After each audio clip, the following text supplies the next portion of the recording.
నమస్కారం సుబ్రహ్మణ్య శర్మ గారు. నమస్కారం అమ్మా. గురువు గారు, సింహరాశి వారికి శని వక్రగతి ప్రభావం ఎలా ఉండబోతోంది? ఏ ఏ పరిహారాలు పాటించాలి? ఎటువంటి జాగ్రత్తలు పాటించాలి? ఇప్పుడు సింహరాశి వారికి చాలా ఎక్కువగా తీవ్ర ప్రభావం కనపడుతుంది. కారణం ఏంటి? అష్టమ శని. ఓకే. అష్టమ శని ప్రభావంతో పాటుగా శని ఈ వక్రగతిని పొందడం తీవ్రంగా, ఇందాక మనం చెప్పుకున్నట్టుగా తీవ్రత ఒకేసారి ఒక భూతద్దంలో పెట్టి అలాగ కంటిన్యూగా పెడితే అలా పేపర్ కాలిపోతుందో అలాగ వీళ్ళ జీవితంలో ఒక్కసారిగా సమస్యలు ముడిపడడం, ఆరోగ్యం ఎక్కువగా నలిగిపోవడం, దీర్ఘకాలిక రోగాలు లేని వారికి వచ్చే అవకాశాలు కూడా డిసెంబర్ 12వ తారీఖు లోపు కనపడతాయి. కాబట్టి చాలా జాగ్రత్తగా ఉండండి. ఆహార నియమాల విషయంలో కానీ, అలవాట్ల విషయంలో కానీ చాలా జాగ్రత్తలు తీసుకోవాలి వీళ్ళు. అంతేకాదు, ఎవరితో మాట్లాడినా కోపంగా కానీ ఆవేశంగా కానీ మాట్లాడకండి. ముఖ్యంగా భార్యాభర్తల మధ్య గొడవలు పెరిగిపోతున్నాయి. చాలా జాగ్రత్తగా ఉండాలి. పిల్లలు కూడా మీ మాట వినకపోవడం, పిల్లలతో కూడా గొడవలు రావడం, ఇలాంటి పరిస్థితులు చాలా ఎక్కువగా ఉన్నాయి. కాబట్టి చాలా జాగ్రత్తగా ఉండాలి. అంతేకాదు, అత్తమామలతోటి, తోటికోటలతోటి, ఉద్యోగాలు చేసే చోట, వ్యాపారాలు చేసే చోట వీళ్ళు రామ అంటే భూతపత అవుతుంది. అవతల వాళ్ళు అపార్థం చేసేసుకుంటూ ఉంటారు. డబ్బులు విపరీతంగా ఖర్చు అయిపోతాయి. సంపాదించిన డబ్బులన్నీ ఖర్చు అయిపోవడం, మొండి బకాయిలు పెరిగిపోవడం, రావాల్సిన డబ్బులు రాకపోవడం, ఆర్థిక ధన నష్టం, మానసిక అశాంతి, నిద్ర పట్టకపోవడం, విదేశీ ప్రయాణాలు వాయిదా పడిపోతుండడం, వీసాలు రిజెక్ట్ అవుతుండాలి.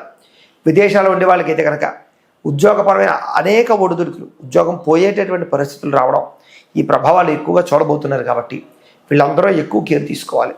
అన్నిటికన్నా ముఖ్యంగా కేర్ తీసుకోవాల్సింది దేని గురించి అంటే కనుక, మీ మీద నిందారోపణలు వేస్తారు చెయ్యని తప్పుకి. తద్వారా మానసికంగా కుంగిపోయే పరిస్థితులు వస్తూ ఉంటాయి. కాబట్టి చాలా జాగ్రత్తగా ఉండాలి. అలాగే వివాహేతర సంబంధాల జోలికి కానీ, ప్రేమ కలాపాలు, పరపురుషుల్ని పరస్త్రీల్ని కలవడాలు, వీటి వల్ల ఇబ్బందులు ఎక్కువ ఉన్నాయి. కాబట్టి వ్యామోహాల జోలికి వెళ్ళడం కూడా పెద్దగా అనుకూలించే పరిస్థితి కనపడటం లేదు. కాబట్టి తొత్తు జాగ్రత్తలు ఖచ్చితంగా వీలైతే తీసుకోవాలి. ఆహార విషయంలో జాగ్రత్త తీసుకోవడం, అలాగే బయట ఫుడ్లు తినడం మానేయడం చాలా ముఖ్యం. సాధారణంగా సింహరాశి వారికి ధైర్యము, పరాక్రమము, తెలియనటువంటి అద్భుతమైనటువంటి మేధాశక్తి, స్పోర్టివ్నెస్, బాగా మాట్లాడే గుణము, తెలివితేటలు భగవంతుడు ఇచ్చేసాడు. వీళ్ళతోటి వీళ్ళు చాలా బాగా బ్రహ్మాండమైన స్థాయికి వెళ్తారు. కానీ ఇన్ని రకాల పాజిటివ్ పరమైనటువంటి మంచి లక్షణాలు ఉన్నా వీళ్ళ జీవితంలో ఈ శని వక్రగతి వాళ్ళని ఎదగకుండా చేసేస్తుంది. వీళ్ళకి ఎంత ప్రయత్నం చేసినా ఆటంకాలు కలగజేస్తుంది.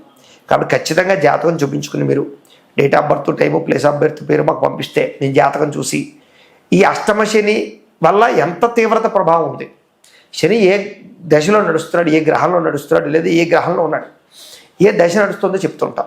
తద్వారా ఎంత తీవ్రత ఉంది, దాన్ని ఎలా మనం బయటపడాలి, దానికి ఏదైనా బ్రాహ్మణ చేత జపాలు చేయించాలా, హోమాలు చేయించాలా, దానికి సంబంధించిన పరిహారాలు ఏం చేయాలి, లేదు సింపుల్గా చేసుకునే రెమెడీలు అంటే శని త్రయోదశి వస్తూ ఉంటాయి వరుసగా.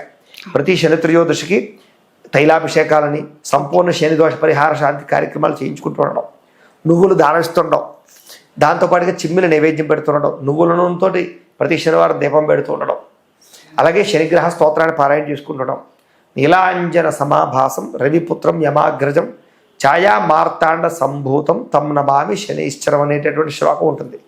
దాన్ని ప్రతిరోజు కూడా 108 సార్లు జపం చేయడం, ఇలాగా కొన్ని తత్తు జాగ్రత్తలు తీసుకుంటూ జాగ్రత్త చేసుకున్నట్లయితే శని ప్రభావం వీళ్ళ మీద పడకుండా మంచి యోగాన్ని ఇస్తుంది.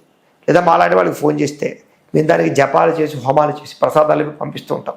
తద్వారా కూడా శని దోషం సంపూర్తిగా తొలగి వీళ్ళ జీవితంలో చాలా త్వరితంగా సక్సెస్ని అయితే చూస్తారు. ఈ ఒడిదుడుకుల సమస్య నుంచి బయటపడగలుగుతారు, చక్కని యోగాన్ని పొందగలుగుతారు, సమస్యలు కొని తెచ్చుకోకుండా ఉంటారు. కాబట్టి ఖచ్చితంగా అందరూ కూడా ఈ జాగ్రత్తలు తీసుకునే ప్రయత్నం మాత్రం సింహరాశి వారు చేసి తీరాలి. చాలా జాగ్రత్తగా డిసెంబర్ 12వ తారీఖు ప్రమాదాల వరకు ఉన్నాయి. వాహన ప్రమాదాలు లాంటివి, యాక్సిడెంట్లు, చాలా జాగ్రత్తగా ఉండాలనే విషయం గుర్తుపెట్టుకోండి సింహరాశి వారు. ద్వాదశ రాశుల వారికి శని వక్రగతి ప్రభావం ఎలా ఉంటుందో, ఏ ఏ పరిహారాలు పాటించాలి, ఎటువంటి జాగ్రత్తలు తీసుకోవాలనేది చక్కగా వివరించారు. ధన్యవాదాలు. నమస్కారం అమ్మా.